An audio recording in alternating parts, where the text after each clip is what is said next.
प्यारे बच्चों, आप कोई ना कोई खेल खेलते होंगे। आपने देखा होगा कि हर खेल के कुछ तय नियम होते हैं। इन नियमों से खेल को परिभाषित करने और अलग अलग खेलों के बीच में फर्क करने में मदद मिलती है। इन खेलों की तरह हर समाज के भी कुछ मूलभूत नियम होते हैं। उन्हीं से समाज का स्वरूप तय होता है और अलग अलग समाजों के बीच फर्क पता चलता है। बड़े समाजों में कई तरह के अलग अलग समुदाय एक साथ रहते हैं। वहां नियमों को आम सहमति के जरिए तय किया जाता है। आधुनिक देशों में यह सहमति आमतौर पर लिखित रूप में पाई जाती है। जिस दस्तावेज में हमें ऐसे नियम मिलते हैं उसे संविधान कहा जाता है। बच्चों, ठीक समझे, आज हम बात करेंगे संविधान की और उसमें भी भारतीय संविधान पर हम चर्चा करेंगे। आखिर संविधान कैसे लिखा गया और किसने उसे लिखा। साथ ही यहां जानने का प्रयास करेंगे कि भारतीय लोकतंत्र के लिए संविधान द्वारा कौन कौन सी मुख्य बातें बताई गई हैं। तो सबसे पहले चर्चा करते हैं किसी देश को संविधान की जरूरत क्यों पड़ती है। आज दुनिया के ज्यादातर देशों के पास अपना संविधान है। आमतौर पर सभी लोकतांत्रिक देशों के बारे में उम्मीद की जा सकती है कि उनके पास संविधान जरूर होगा। इसका मतलब यह भी नहीं है कि जिन देशों के पास अपने संविधान होते हैं वे सभी लोकतांत्रिक देश ही होंगे। संविधान कई उद्देश्यों की पूर्ति करता है। यह दस्तावेज उन आदर्शों को सूत्रबद्ध करता है जिनके आधार पर नागरिक अपने देश को अपनी इच्छा और सपनों के अनुसार रच सकते हैं। यानी संविधान ही बताता है कि हमारे समाज का मूलभूत स्वरूप क्या हो। देश के भीतर कई समुदाय रहते हैं, उनके बीच कई बातें समान होती हैं, लेकिन जरूरी नहीं है कि वे सभी सारे मुद्दों पर एक दूसरे से सहमत। तो संविधान नियमों का एक ऐसा समूह होता है जिसको एक देश के सभी लोग अपने देश को चलाने की पद्धति के रूप में अपना सकते हैं। इसके जरिए न केवल वह तय करते हैं कि सरकार किस तरह की होगी, बल्कि उन आदर्शों पर भी एक साझी समझ विकसित करते हैं जिनकी हमेशा पूरे देश में रक्षा की जानी चाहिए। जिस तरह फुटबॉल के खेल में नियम बदलते ही खेल बदल जाता है, उसी तरह लोकतांत्रिक शासन व्यवस्था पर चलने के कारण अपने सारे नियम बदलने होते हैं ताकि एक नए समाज की रचना की जा सके। संविधान का उद्देश्य होता है कि देश की राजनीतिक व्यवस्था को तय करना। लोकतांत्रिक समाजों में प्रायः संविधान ही ऐसे नियम तय करता है जिनके द्वारा राजनेताओं के हाथों सत्ता के इस दुरुपयोग को रोका जा सकता है। भारतीय संविधान में ऐसे बहुत सारे कानून मौलिक अधिकारों वाले खंड में दिए गए हैं। भारतीय संविधान देश के सभी व्यक्तियों को समानता का अधिकार देता है। हमारा संविधान कहता है कि धर्म, नस्ल, जाति, लिंग और जन्मस्थान के आधार पर देश के किसी भी नागरिक के साथ भेदभाव नहीं किया जा सकता। इस प्रकार समता का अधिकार भारतीय संविधान में दिया गया एक मौलिक अधिकार है। संविधान में हमें ऐसे फैसले करने से भी रोकता है जिनसे उन बड़े सिद्धांतों को ठेस पहुंच सकती है जिनमें देश आस्था रखता है। उदाहरण के तौर पर लोकतंत्र को मानने वाले अधिकांश लोग गंभीरता से महसूस करने लगे हैं कि दलगत राजनीति यानी पॉलिटिक्स बहुत विकृत हो चुकी है। इसलिए अब चीजों को दुरुस्त करने के लिए किसी तानाशाह को शासन सौंप देना चाहिए या फौजी शासन हो जाना चाहिए। इस भावना में बहकर लोग बहुधा इस बात को महसूस नहीं कर पाएंगे कि लंबे दौर में तानाशाही शासन तो बहुत सारे हितों को तहस नहस कर देगा। संविधान किसी भी लोकतांत्रिक समाज में बहुत महत्वपूर्ण भूमिका निभाता है। आइए अब बात करते हैं कि भारतीय संविधान और भारतीय संविधान के मुख्य लक्षण क्या हैं। 20वीं सदी तक आते आते भारतीय राष्ट्रीय आंदोलन कई दशक पुराना हो चुका था। स्वतंत्रता संघर्ष के दौरान राष्ट्रवादियों ने इस बात पर काफी विचार किया कि स्वतंत्र भारत किस प्रकार का होना चाहिए। ब्रिटिश शासन के अंतर्गत उन्हें जिन नियमों को मानना पड़ता था वे उन्होंने खुद नहीं बनाए थे। औपनिवेशिक राज्य के लंबे अत्याचारी शासन ने भारतीयों के सामने इतना स्पष्ट कर दिया था कि स्वतंत्र भारत को एक लोकतांत्रिक देश होना चाहिए। उसमें प्रत्येक नागरिक को समान माना जाएगा, सभी को सरकार में हिस्सेदारी का अधिकार होगा। इसके बाद यह तय करना था कि भारत में लोकतांत्रिक सरकार का गठन कैसे किया जाए, उसके कामकाज के नियम क्या हों। यह काम किसी एक आदमी के वश का नहीं था। इसमें 300 लोगों ने योगदान दिया। चुने हुए प्रतिनिधियों की जो सभा संविधान नामक विशाल दस्तावेज को लिखने का काम करती है, उसे संविधान सभा कहते हैं। भारतीय संविधान सभा के लिए जुलाई 1946 में चुनाव हुए थे। संविधान सभा की पहली बैठक दिसंबर 1946 को हुई थी।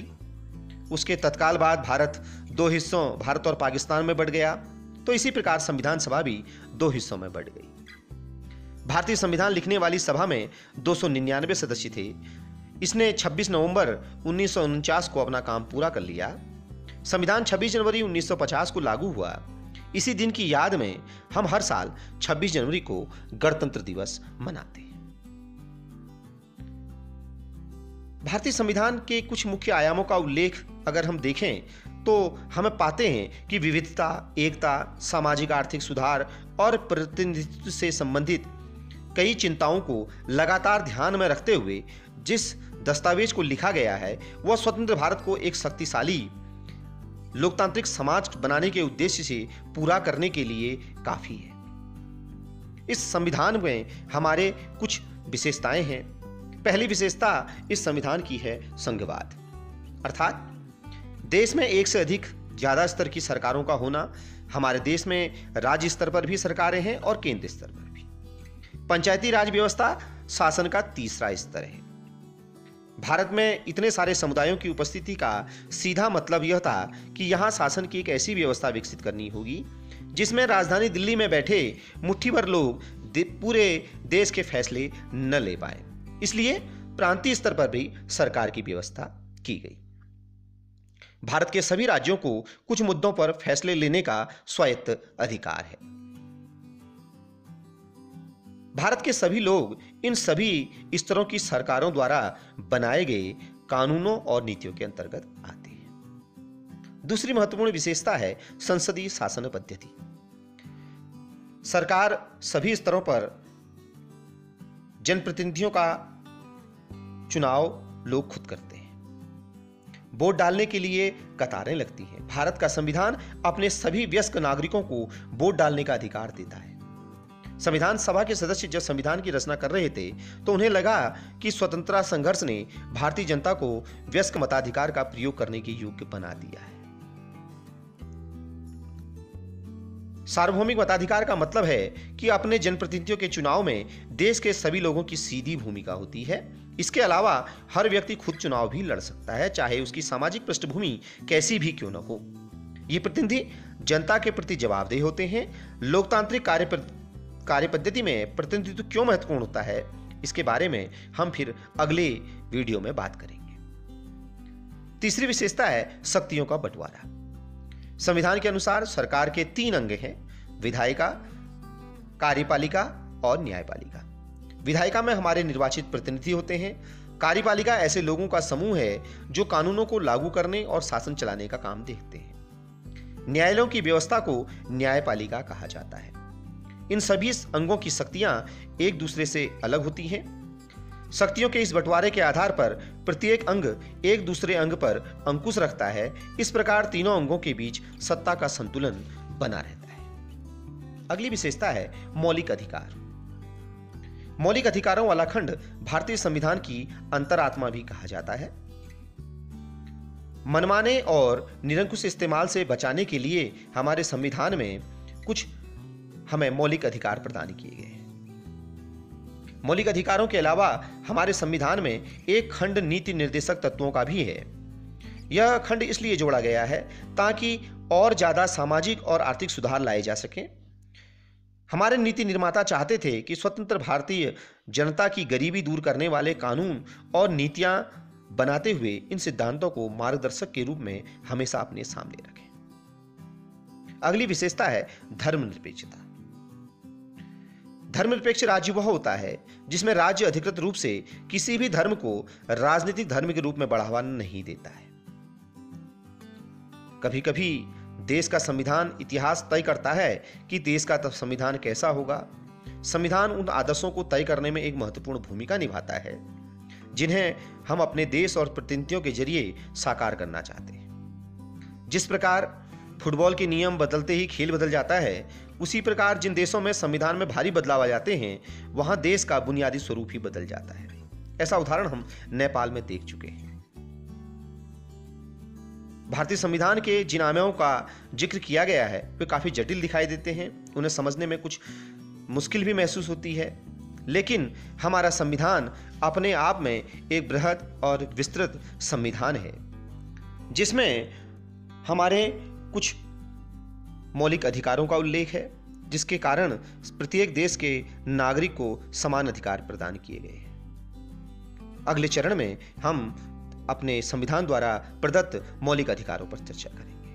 आज हमने भारतीय संविधान के निर्माण और भारतीय संविधान की कुछ विशेषताओं के बारे में चर्चा करी। आपको ये वीडियो कैसा लगा, इसके बारे में जरूर अपनी राय दीजिएगा। वीडियो को लाइक, शेयर और चैनल को सब्सक्राइब कीजिएगा।